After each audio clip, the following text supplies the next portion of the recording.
Well, hello everybody. My name is Leslie Kendall. I'm the chief historian of the Petersen Automotive Museum. What I have for you is a very unique truck. It is a 1957 Powell pickup truck.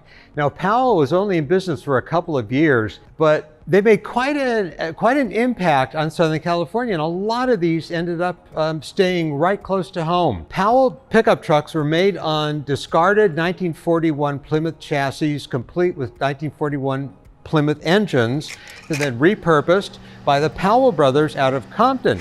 But you're probably wondering why the Petersen Automotive Museum really cares about a vehicle like this. It's kind of dilapidated. It's not sexy. It doesn't look great. It won't go very fast.